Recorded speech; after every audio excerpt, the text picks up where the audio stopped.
A few hours ago, Milimani High Court in Nairobi dealt a very big blow to Rigathi Gachagua. Rigathi today moved to the court to stop public participation on his impeachment. Yesterday, the National Assembly gazetted tomorrow as the day of public participation on Rigathi Gachagua's impeachment. So Rigathi moved to the High Court to stop that public participation.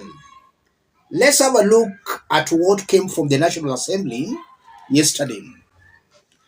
The National Assembly has invited members of the public to participate in public hearings and submit views on the proposed removal of Deputy President Rigathi Gachagua from office.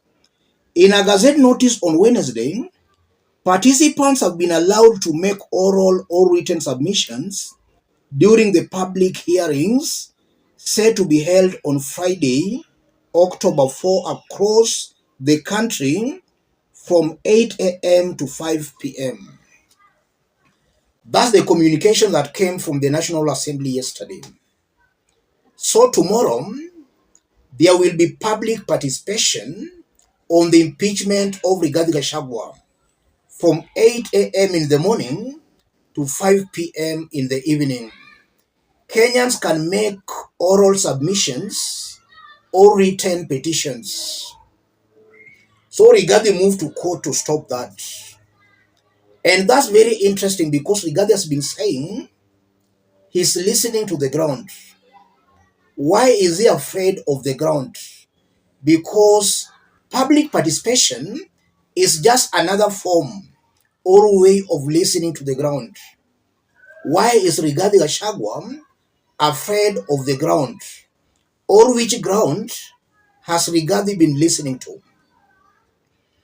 So he moved to the court, but the court has rejected his request, meaning public participation will proceed as planned. I want us to understand why Rigathi is afraid of public participation. Why does he intend to stop the public participation? That's the question I want us to answer in this video. If you are watching us but you have not yet subscribed, subscribe, give the video a like. Let's proceed. The first reason, Rigathi moving to the High Court to stop the public participation is just a continuation of Rigathi's disparate moves to stop his impeachment. This is just part of Rigathi's strategy to stop his impeachment. Rigathi knows that public participation is an integral part of such high-level impeachments. Public participation has to be part of the impeachment. Rigathi knows that. If he blocks the public participation, clearly his impeachment will be defective. So Rigathi wants to block the public participation in order to make his impeachment defective. And in the event he succeeded in blocking the public participation, Rigathi would have moved to the same court saying there was no public participation in his impeachment. And we saw former governor Martin Wambora using the same strategy, where his lawyers argued in court that there was no public participation in the impeachment of Martin Wambora, the former governor. Rigathi is trying to use that same strategy. He wants to block the public participation, after which he will go back to the court saying there was no public participation. This is just a continuation of Rigathi's disparate move or attempts to block his impeachment.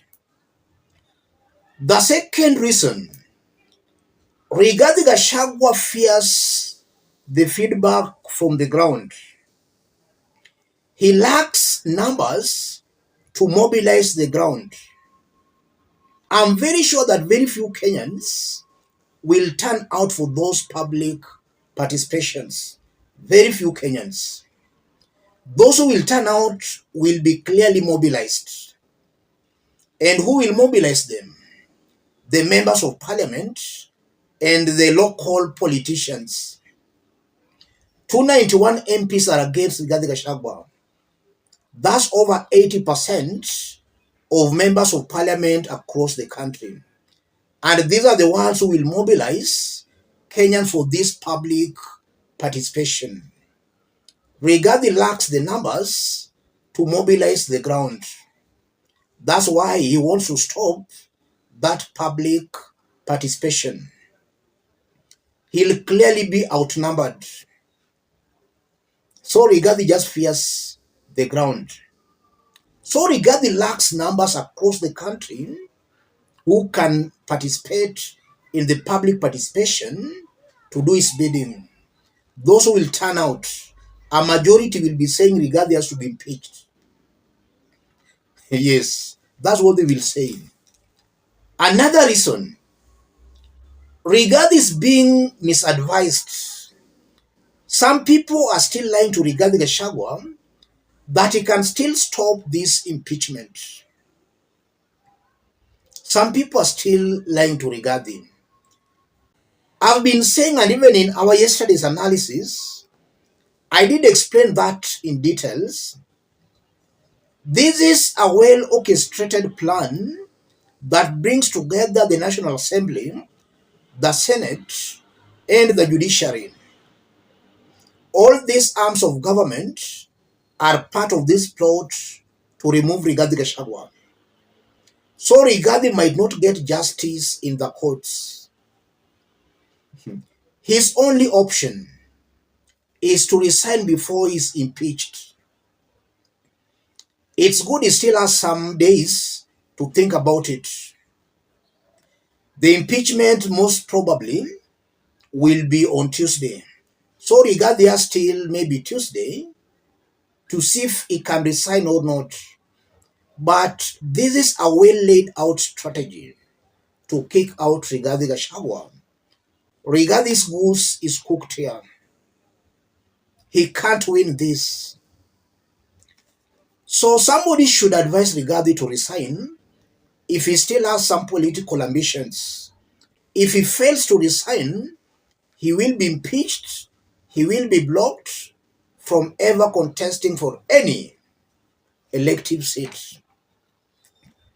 So Rigathi has today again been defeated and humiliated. All that points to Rigathi going home. And if he's impeached or not, chances are also very high. Rigathi might also be arrested. He might be arrested. So, to Rigathi supporters, do some serious prayers for him. He has a very bleak future. The gods have conspired to destroy him. And just as I've been saying here, William Ruto's day is also coming. If he does not change on how he's running the government, then his day is also coming. For William Ruto to save himself, then he must change on how he's running the government. He must stop this rampant corruption in his government. We must see the face of Kenya in his government, not only two tribes, the Kikuyus and the Kalenjins. Ruto must stop empty promises. So he must stop everything. William Ruto has been doing everything the opposite. So he must stop everything and start afresh. Let me stop it there. If you are watching us but you have not yet subscribed, subscribe, give the video a like. Any person watching us outside Kenya, drop a comment, let us know from which part of the globe you are watching us from. If possible, subscribe, give the video a like. Thank you. God bless you. God bless Kenya.